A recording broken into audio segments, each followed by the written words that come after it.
How to write a strong hypothesis. Hi, welcome to First Editing. I'm Jo Ellen, and today we'll be talking about how to write a strong hypothesis. So, what exactly is a research hypothesis?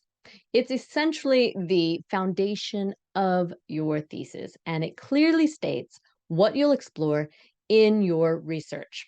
Now, it's used to make realistic predictions and which are logical and reasons that justify why you're conducting your experiments. And your why is often to note the relationships between variables and see how they affect each other. So it's very important to note this.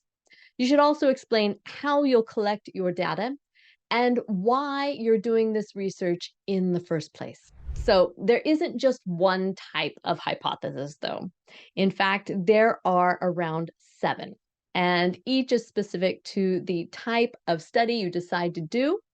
And the main difference between these types is the way you test your variables and research questions. So, let's go through all of those seven together now. First, we have the simple hypothesis. This predicts the relationship between one dependent and one independent variable. Secondly, you have the complex hypothesis, which is examining the relationship between two or more variables. The directional hypothesis, it tests the relationships between variables by specifying the direction of the research so that you can determine those relationships together. The non directional hypothesis, on the other hand, is employed when there's no existing theory that can be used to conduct the research that you're looking at, or when the research findings contradict those found in previous studies.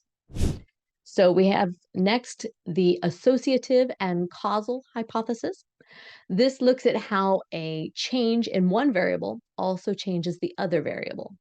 A null hypothesis is where you say that two variables don't have a relationship at all.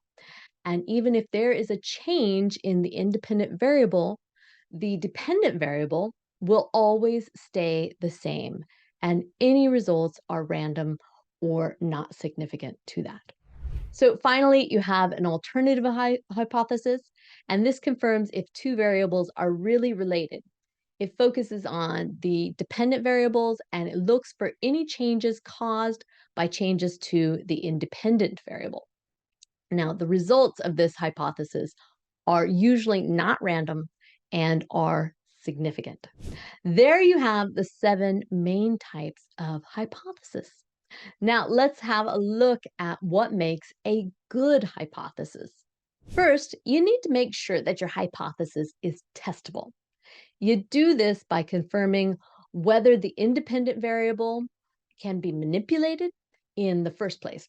So, you should also talk about the most effective way to do that. And your variables should always be clearly defined. Your hypothesis should generally focus only on what's being tested, and don't forget to use simple and clear language like we do here. So, if you're looking for a classic example of a hypothesis, just think of cause and effect.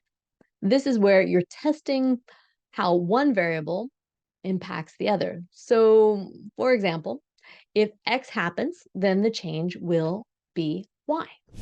And moving on to some advice now, I've got a few tips you should keep in mind when you're writing your hypothesis. My first tip is to make sure that your research question is very, very clear. If you're struggling, you can try to reshape it into a clear statement that's testable. I also recommend that you use simple language that's direct and succinct. Also, don't forget to include all the important variables like the information about the participants, what will be tested, and what parameters will be changed. Your variables should be measurable and the test should be repeatable.